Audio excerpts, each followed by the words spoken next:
provinsi kami ini belum ada pengurus.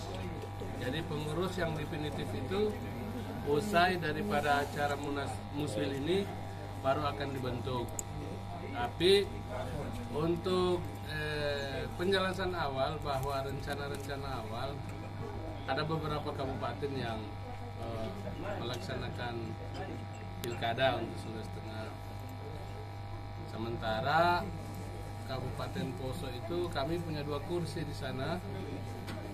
Namun kami masih tetap menunggu hasil pendekatan-pendekatan insya Allah DPD yang akan di-SK-kan setelah melaksanakan musda di kabupaten.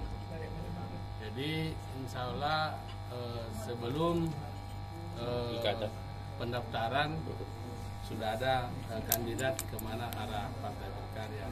Karena kami tetap meminta petunjuk DPP, karena DPP tanggal 14 sampai tanggal 16 akan melaksanakan Rakernas di Surabaya. Dari hasil Rakernas Surabaya baru bisa kita ketahui bahwa Partai Berkarya itu kemana arahnya.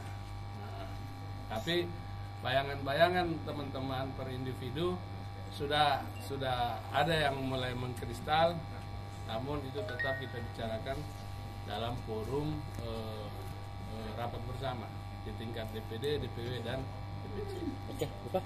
Pak, kalau saya soal soal Muswil hari ini, nah saya membaca di beberapa media nasional itu, di Partai Berkarya ini ada dualisme. Munaslup bulan Juli, itu ada pernyataan Tommy Soeharto yang mengatakan itu tidak sepengetahuan dia. Itu seperti apa Kapannya? untuk DPW Provinsi Sulawesi Tengah? Baik, terima kasih. Partai Berkarya ada yang berasumsi bahwa Partai Berkarya itu dualisme. Yang sebenarnya bahwa Partai Berkarya itu cuma satu. Kenapa terjadi musyawarah luar biasa nasional? Karena persoalannya sejak pasca Pilpres dan Pileg 2019, partai ini tidak berjalan seperti partai biasanya. Artinya tanda kutip bahwa partai ini vakum. Maka dengan kevakuman itu ada beberapa unsur DPP yang coba melakukan langkah-langkah dan kegiatan tunggal. Artinya mereka tidak melibatkan unsur-unsur pengurus DPP. Jadi dalam hal ini perlu saya sebutkan bahwa Sekjen Priyobudi Santoso itu beliau sudah mengganti beberapa DPW, beberapa DPD dengan tidak melalui mekanisme partai. Maka di tingkat pengurus DPP terbentuk satu tim namanya Tim Presidium Penyelamat Partai.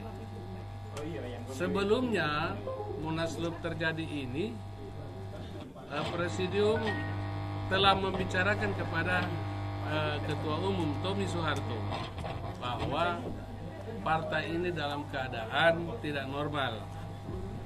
Namun beberapa kali mereka sampaikan ke Bapak HMP, tidak ada gerakan yang muncul dari Bapak HMP.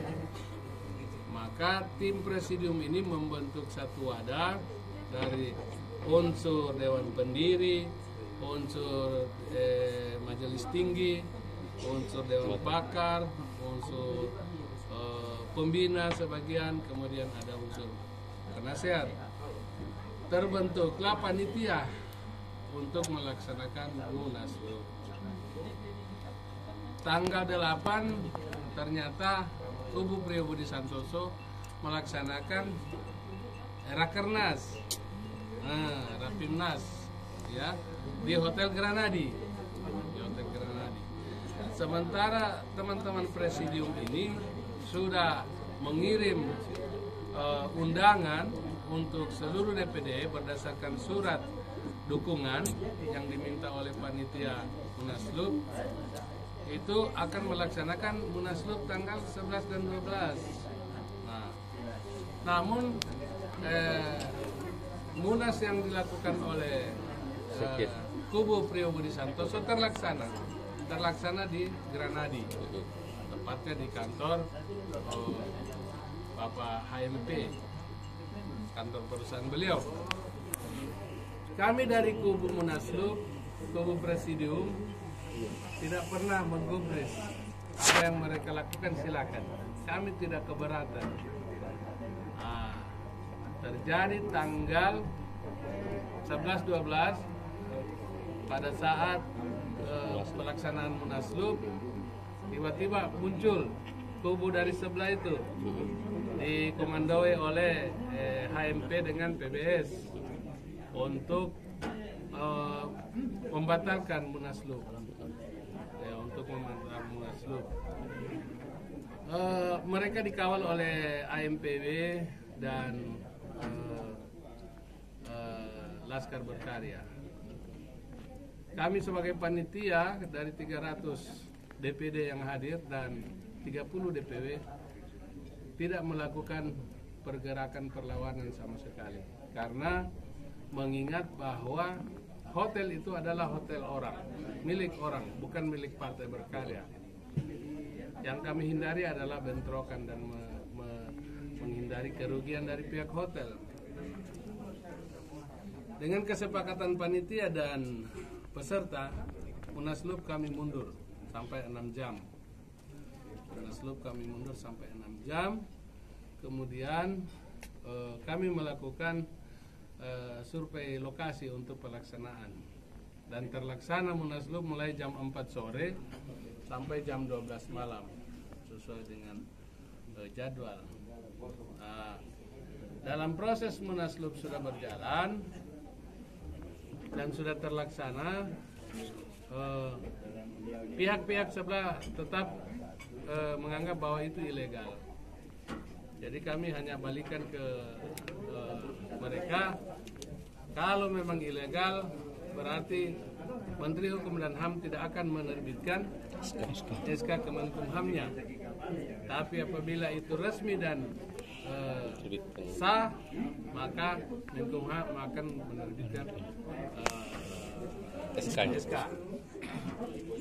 Ya alhamdulillah 2 minggu lebih proses setelah Munaslup, akhirnya Menkumham itu muncul, dan sampai hari ini teman-teman pihak sebelah kelihatan melakukan perlawanan dengan PT UNK. Ya.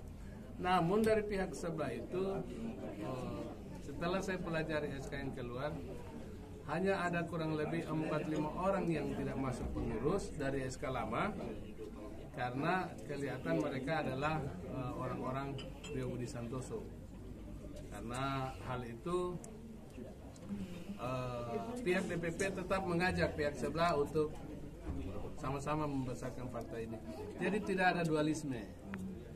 Tidak ada dualisme. Kenapa saya bilang tidak ada dualisme? Karena di Menkumham itu cuma ada satu. Cuma ada satu SK Menkumham, Partai Berkarya atau Beringin Karya. Kemudian kenapa atributnya berubah?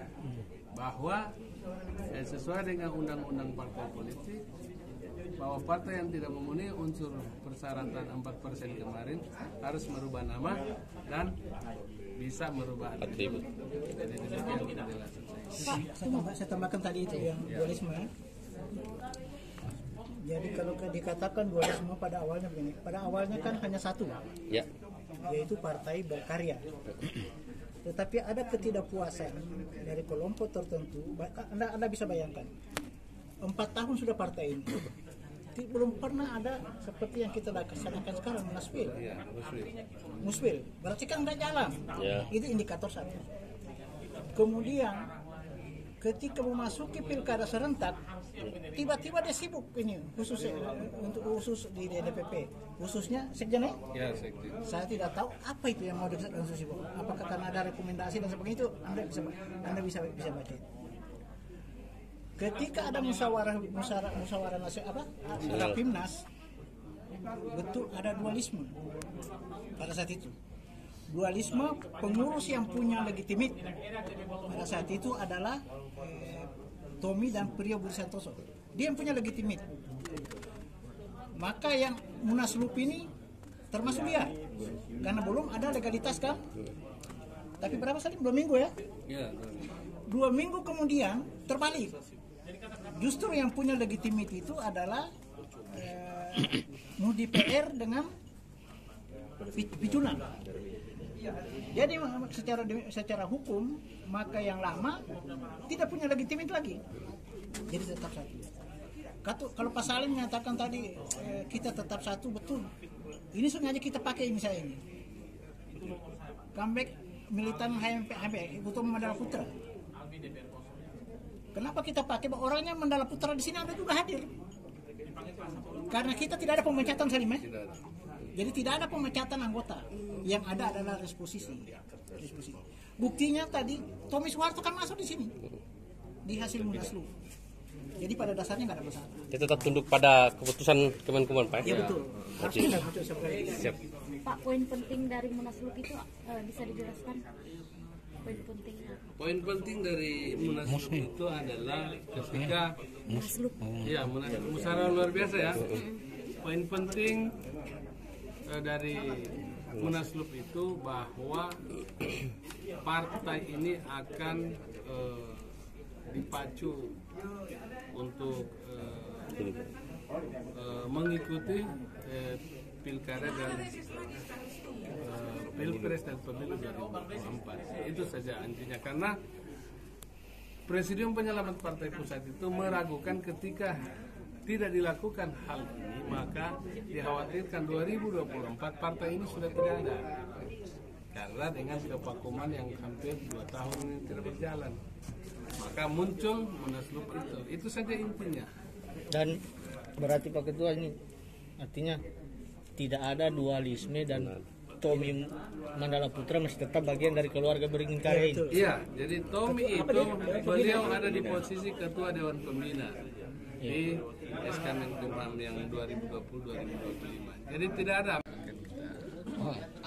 Sudah jelas. Energik. Masih muda. Energik, lebih muda ya. Yang sama dengan aku, Pak. Oke. Insyaallah. Jokowi Ma'ruf mendukung sebagai pemerintahan yang sah. Kedua, mengusulkan Soeharto sebagai pahlawan nasional. Luar biasa.